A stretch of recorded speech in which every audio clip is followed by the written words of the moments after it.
धाराशिवमध्ये राज ठाकरेंच्या भेटीसाठी आले असताना भेट नाकारल्यानं मराठा आंदोलक चांगलेच आक्रमक झाले। आंदोलकांच्या आक्रमक भूमिकेनंतर राज ठाकरेंनी मराठा आंदोलकांना चर्चेसाठी बोलावलं, तर आरक्षणासंदर्भातील वक्तव्यावर राज ठाकरेंनी माफी मागावी अशी मागणी मराठा आंदोलकांनी केली आहे।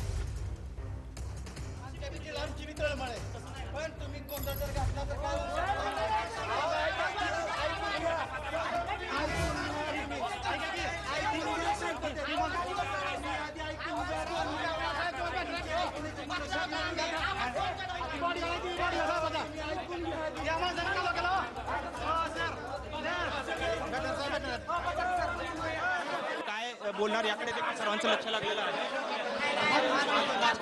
दाखल झालेले आहे।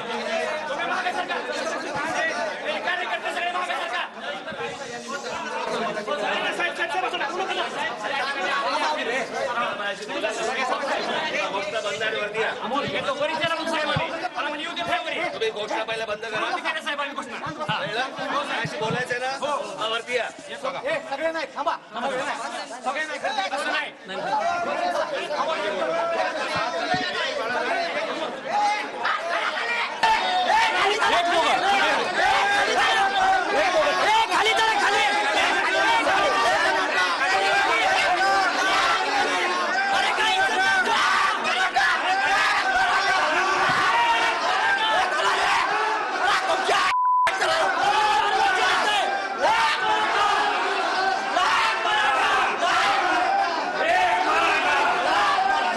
राज ठाकरे साहेब म्हणले पहिलं घोषणा बंद करा।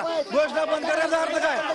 राज ठाकरेंना हॉटेलच्या बाहेर निघू देणार ना, जोपर्यंत त्यांची मराठा बद्दलची दिशा सांगत नाही तोपर्यंत त्यांना बाहेर निघू देणार ना। आमचे त्यांना मराठा आरक्षण म्हणून जर एवढी एलर्जी का, त्यांना एवढ्या मराठीची एलर्जी का? मराठीची मतं घेताना गोड वाटते यांना। खाली आल्यानंतर तुम्हाला काय बोलले? त्यांनी सांगितलं तुम्ही अजिबात घोषणा द्यायची नाही। त्यांना मराठा आरक्षणाची घोषणा दिलेली का वाईट वाटलं? त्यांना मनोज जरांगीची घोषणा दिलेली का वाईट वाटलं? त्याच्यामुळे त्यांना हॉटेलच्या बाहेर निघू देणार ना आम्ही। तर पाहूया या संदर्भातला हा रिपोर्ट। खरं तर आपल्याला आरक्षणाची गरजच नाहीये महाराष्ट्राला। सरकारने मागे पुढे न बघता अशाना असाला आतमध्ये टाकून मोकळं झालं पाहिजे। याआधी आर्थिक निकषावर आरक्षणाचा आग्रह करणाऱ्या महाराष्ट्र नवनिर्माण सेनेचे अध्यक्ष राज ठाकरेंनी आता नवी भूमिका घेत महाराष्ट्राला आरक्षणाची गरजच नसल्याचं म्हटलंय। बाहेरून येणाऱ्या लोकांचा लोंढा हा किती मोठ्या प्रमाणावरती आहे आणि मग ते तिथे त्या शहरांमध्ये आल्यानंतर त्यांची व्यवस्था लावण्यातच सरकारचा पैसा इतका खर्च होतो की इथे आमच्याकडे शेतकरी आत्महत्या करतायत, त्याच्याकडे आपल्याकडे लक्ष द्यायला नाहीये। आपल्याकडे रोजगाराच्या संधी उपलब्ध होत आहेत, पण आपल्या तरुणांना महाराष्ट्रातल्या माहिती नाही कुठे होत आहेत। इतक्या गोष्टी या राज्यामध्ये उपलब्ध असताना खरं तर आपल्याला आरक्षणाची गरजच नाहीये महाराष्ट्राला। मी नेहमी सांगत आलो आपल्या महाराष्ट्रातल्या मुला मुलींना पहिल्यांदा प्राधान्य द्या, 100%। उरल्या तर बाहेरच्यांना बोलवा। मी काय देश तोडायचा विचार नाही करत आहे। अशा व्यक्तीला मी असं म्हणणार आहे की सरळ सरळ ताडापोटा लागला पाहिजे। बघा हे ब्रेकअप ऑफ द नेशन। सरकारने मागे पुढे न बघता अशाना असाला आतमध्ये टाकून मोकळं झालं पाहिजे। समाज दुभगण्याची जी वक्तव्य आहेत, समाज दुभगला की देश दुभगतो। त्याच्यामुळे UAPA कायदा जो आहे आणि नॅशनल सिक्युरिटी ऍक्ट यांना लागला पाहिजे। यावरून प्रकाश आंबेडकरांनी राज ठाकरेंची अटकेची मागणी केली आहे, तर जरांगेंच्या मते आरक्षणाचा वाद भाजपच विविध मार्गाने भडकवत आहे। डोके कोण फोडते त्यांचाच मित्र भडकवतो।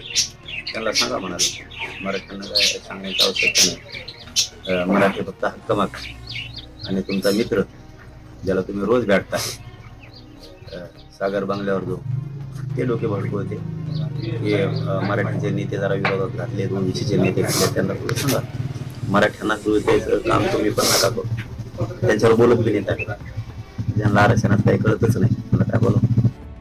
दरम्यान राज ठाकरे आणि आंबेडकर काय बोलले याची कल्पना नसून आरक्षणासाठी भाजप कटिबद्ध असल्याचं फडणवीसांनी म्हटलंय। राज ठाकरे काय बोलले, प्रकाश आंबेडकर काय बोलले या संदर्भात मला काही माहिती नाही। मी एवढंच सांगतो भारतरत्न डॉक्टर बाबासाहेब आंबेडकरांनी जे आरक्षण दिलेलं आहे ते आरक्षण टिकलं पाहिजे, ते शेवटच्या व्यक्तीला मिळालं पाहिजे। याकरता आमचं सरकार कटिबद्ध आहे. त्यांचं एक स्टेटमेंट आता मला कोणी सांगितलं की महाराष्ट्राला आरक्षणाची गरज नाही. आरक्षण का कशासाठी हे समजून घ्यावं लागतं. एसी वातावरणात एसीच्या घरात जन्माला आलेल्यांना आरक्षणाचं महत्त्व काय समजणार. अशिक्षित घरी जन्माला आलेल्यांना आरक्षणाचं महत्त्व काय समजणार. आरक्षणाचं महत्त्व समजून घेण्यासाठी त्या परिस्थितीतनं जावं लागतं. त्या परिस्थितीने पूर्वज गेले आहेत याचा अनुभव असावा लागतो. ज्यांचे चारों हात घी में और सर कढाई में त्यांना काय आरक्षण कळणार. वास्तविक आधीपासून राज ठाकरेंची भूमिका ही आर्थिक निकषावर आरक्षणाची राहिली आहे. पण आता चक्क आरक्षणाचीच गरज नसल्याची त्यांची भूमिका अचंबित करणारी आहे. मात्र दुसरीकडे आंबेडकरांनी लोकसभेला गरीब मराठा विरुद्ध श्रीमंत मराठा या पार्श्वभूमीवर जरांगेंना युतीचा प्रस्ताव दिला होता. मात्र आंबेडकरांनी यावेळी थेट कुणबी मराठा उमेदवारांना मतदान न करण्याचं आवाहन केलंय. विशेष म्हणजे यापैकी प्रकाश आंबेडकरांनी मराठवाड्याच्या दौऱ्यावर असताना अमुक जातीला मतदान न करण्याची भूमिका मांडली आणि आरक्षणच नको असं म्हणणारे राज ठाकरे देखील उद्यापासून मराठवाड्याच्या दौऱ्यावर आहेत. आणि तिसरीकडे मराठवाड्यातला जातीय सलोखा बिघडल्याचा दावा करत नारायण राणे जातीय वाद वाढू नये यासाठी मराठवाडा दौरा काढणार आहेत. मी अनेकदा बोललोय की आरक्षण जर समजा तुम्हाला द्यायचं असेल तर ते आर्थिक निकषावरतीच आरक्षण दिलं गेलं पाहिजे. जातीच्या आधारावरती आरक्षण देता कामा नये. इतक्या गोष्टी या राज्यामध्ये उपलब्ध असताना खरं तर आपल्याला आरक्षणाची गरजच नाहीये महाराष्ट्राला. जरांगे पाटलाशी शासनाने इमानदारीने बोलावं. त्यांनी फसवाफसवीचं राजकारण थांबवावं, नाही तर ती त्यांच्यावरती उलटल्याशिवाय राहणार नाही अशी परिस्थिती आहे. जरांगे पाटील यांच्या निमित्ताने गरीब मराठामधली नेतृत्व उभं राहिलं. ओबीसीने आपल्या डोक्यामध्ये या इलेक्शनच्या वेळेस पूर्णपणे खूणगाठ घातली पाहिजे की मी ओबीसीलाच मतदान देणार. आणि ओबीसीला मतदान देत असताना कुणबी मराठ्याला मतदान देणार नाही. बघा इथला असणारा कुणबी मराठा जो आहे तो डबल भूमिका करतो. मी देवेंद्राने मुख्यमंत्र्यांना सांगितलं मी गणपती संपतात मी मराठवाड्यात चाललोय. मी मराठवाड्यात जाणार. सलोखा निर्माण व्हावा आणि भाजपची भूमिका घेऊन मी जाणार. हा अख्खा मराठवाडा बघू तर जरांगे काय करतो, बरांगे तर काय करतो. राजकीय जाणकारांच्या मते मूळ मुद्द्यांना बगल देत आरक्षणाबद्दलची भडक विधानं फक्त फोकसमध्ये राहण्यासाठी होत आहेत. तुर्तास सर्वसामान्य लोक कार्यकर्त्यांनी कायदा हाती न घेता आपले मुद्दे वा मतं सनदशीर मार्गानं मांडणं गरजेचं आहे. Bureau report TV9 Marathi.